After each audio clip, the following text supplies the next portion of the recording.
of Bogota is privileged, surrounded by the majestic eastern mountain range, which makes our environment have enviable landscapes. However, these same mountains perfectly describe the meaning of the world contrasts on its banks or even invading its greatness. Groups of people with extremely different cultural, social, economic, and legal possibilities have been consolidated. Tonight, we don't bring you three great stories, but one so extreme that counts as three. Toward the eastern sector of the city, where the green of its mountains prevails, the Rosales neighborhood is embedded, a neighborhood urbanized since the 1940s, which receives the name of one of the haciendas that existed in its privileged geographical point of the city. The mountains that are on its periphery highlight a privileged reality, where the urban architecture and technology leave all their splendor in its buildings. Most of the homes have an extraordinary view of the city that is obstructed by the cloud pollution that on some days is denser, and which was the legal factor for the district authorities to stop its accelerated development. Right now we're in Rosales, a neighborhood that was created in the edge of the mountain. As you can see, the whole city can be seen from here. Bogota continues to expand towards the mountains, regardless of the way in which it does so, invading the nature. The only difference lies in the amount of wealth and the way that people invade the territory. Things is solved: park roads, high-class commerce, parks, security, schools, etc. Its occupants had access to these lands by inheritance or paying large sums of money, and their questions provided them with the status of living in one of the select sectors of Bogota. There is no music here, there is no community coexistence, there is no playing in the streets. You will know who your neighbor is because you met them in the elevators. Pets go to pet school and are treated with as many comforts as human children. The entire environment is immaculate, and there is no garbage and much less mud. The residents of this neighborhood have everything they need at the tip of their fingertips. They can go out to lunch in a fancy restaurant, have desserts in a cafe, or even have a shopping afternoon. Another one of the most important characteristics of this neighborhood is the atmosphere of tranquility that is felt. As you can see, there is no music or sounds. You can see people walking normally without the constant worry of something happening. That is why these people are considered to have a perfect life in a perfect neighborhood. Apartments in this sector range between 300 to 1,000 square meters, and they include all kinds of amenities, ranging from double kitchens, game rooms, living rooms, terraces, jacuzzi, and etc.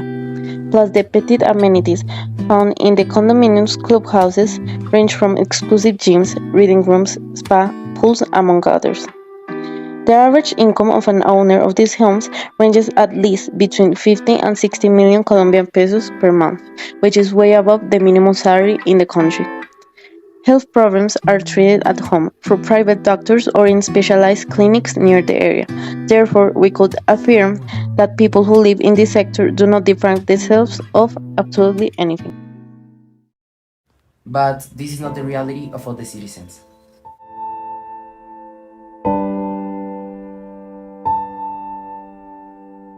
This is Nadia, a 34-year-old woman who lives in the Ensueño neighborhood. Every morning she is forced to cross narrow, steep, and slippery roads to get to work. Although the distances are not great, Nadia takes 1.5 hours to get to work because there are no roads that allow vehicular access.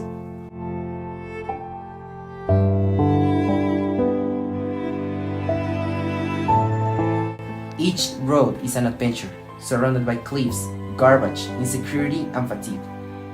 Nadia is forced to carry her belongings in a garbage bag so she can change and be presentable at work.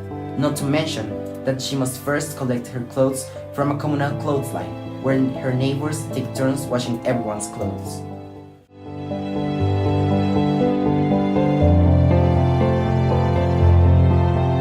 It is not an easy life, but Nadia, motivated by necessity, is willing to take the risk.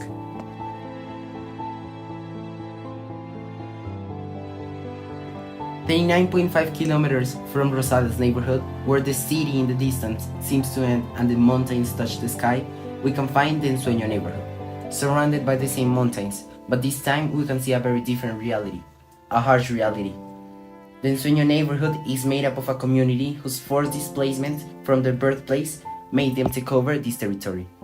creating a neighborhood that was not included in the city planning. The roads are almost non-existent. Public transport only reaches a point, and its inhabitants must daily walk for more or less 22 minutes to reach the nearby consolidated neighborhoods that connect them with the city through scarce public transport. Although conditions are unfavorable, the inhabitants do not lose hope. Oscar, the president of the neighborhood, is willing to do whatever is necessary to guarantee the well-being of his community.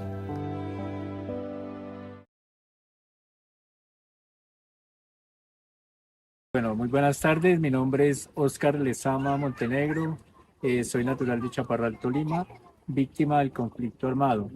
Estamos en este territorio porque desde el 2009 nosotros nos desplazamos hasta la ciudad capital. Estuvimos aquí en varios sectores y ya en el 2014 pues se dio este asentamiento y llegamos a ocupar este territorio. The land in this sector was occupied little by little for 10 years, and since then, the high poverty status of its inhabitants has prevented the state, specifically the district, from giving them different treatment than being classified as an invasion neighborhood. And therefore, they lack planned supply networks for basic resources such as water and electricity. Around 2016, the legal processes for the eviction of the neighborhood began, and in October 2019, a judge of the Republic denied the crime of land appropriation in favor of the community, which made them decide to continue fighting to acquire its legalization. Oscar, dígame, ¿cuál es el origen del barrio?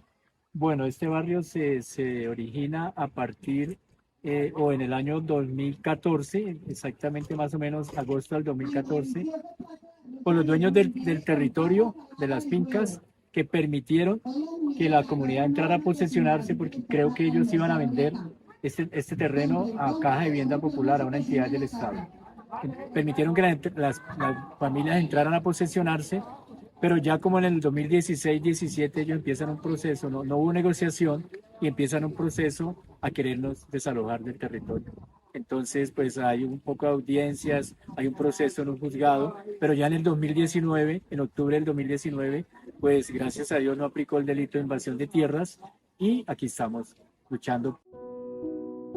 The poverty contrasts with the charisma and joy of its inhabitants that we observe as we walk the path to reach the small community hall built with funds from the Corpus Christi Church and the community. During our walk, we witness all kinds of visual and auditory perceptions. The dance and music takes over our ears. The conversations of small groups of young people in front of their deteriorated houses gives us a glimpse of the hardness of their lives. ¿Y por qué eligieron un hombre tan esperanzador como él en su vida? Bueno, hay que agradecer primero que todo a Dios y al Padre Manolo. Padre Manolo, que es el que estaba en la parroquia de Alpes, porque en este momento no está, él nos dio mucho apoyo y él compró un predio acá para la capilla del barrio y él colocó el barrio en sueños y así ha quedado. The visual reality of their homes is moving and shocking. All the homes are at high risk of collapsing, and many of them are located at the edge of a cliff. 68% are made of zinc tiles, 25% of wood, and 7% of blocks. The floor of these homes is mostly made of dirt, which turns into mud if the inclement rain runs inside. A father from the Sueño neighborhood who can work 22 days a month will have an income of $820,000 to meet the needs of his family group of at least 3 people on average. This figure is 1.36% of One the of the main salary problems of of a this Rosales owner. neighborhood is the houses. As you can see, they are made from cheap materials like metal tiles, so the people is vulnerable to cold and diseases. Another one of the problems is the main streets. They are very steps, so vehicles are not accessible, and they can have access to food, water, or clothes. ¿Cuáles son sus principales dificultades? Bueno, una de las principales dificultades es el acceso al barrio, las vías. Las vías cuando llueve se ponen muy difíciles, entonces inclusive estamos luchando por eso, a ver cómo las podemos arreglar, pero hasta el momento nos toca la misma comunidad porque no tenemos ayuda del Estado. Despite all this discouraging panorama, the inhabitants of this sector received us with infinite kindness, giving us all kinds of attention, from tasting homemade pastries to delicious roast meat. These Colombians share with us the little they have, Their children and young people still have dreams that have no limits. Dreams about professions that give them a better future and take them out of this harsh poverty. In a country like ours, in which the state turns a deaf ear to the imminent fate of communities like this. Mi sueño es ser veterinaria para pues, ayudar a los animalitos en situación de calle, los que están maltratados y así. We surveyed 50 people of stratum 4, ranging from 25 to 35 years old. We made them 5 questions in order to know if there is a social recognition of this type of informal neighborhoods, their living conditions, the impact they generate on the city, and the capacity of help that they can provide.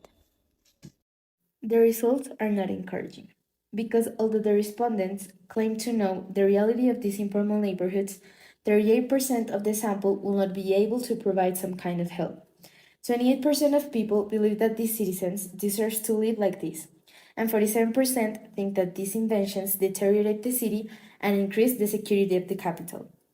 These figures confirm that the future of these communities depend on 90% of their own inhabitants and on the capacity they have to socialize their problems to ensure that independent communities can provide especially economic solutions. Try to find solutions to this problem, we first decided to seek information from experts on the subject. For this reason, we arrived at the Gimnasio Colombo Británico School, one of the most prestigious schools in the whole country, where we had the privilege of interviewing one of the members of the board of directors regarding this topic. So, could you please introduce yourself? Sure, my name is Sebastian, and now. Okay. And we are going to ask you 3 questions. The first one is, how does the illegal settlements affect the demographic distribution of Bogota? Okay, you got it. Well, the illegal settlements are usually generated because the city does not offer enough housing chances or opportunities for different people of different type of economic income society, right?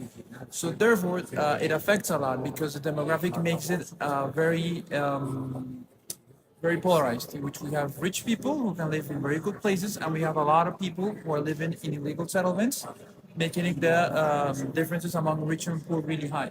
Okay? You talked about how they are created. Could you specify more on that? Usually they're created because usually capital cities such as Bogota, they usually are really high attractive for people for other regions of the country and of course of other countries as such. For example, Venezuela, Ecuador, and stuff.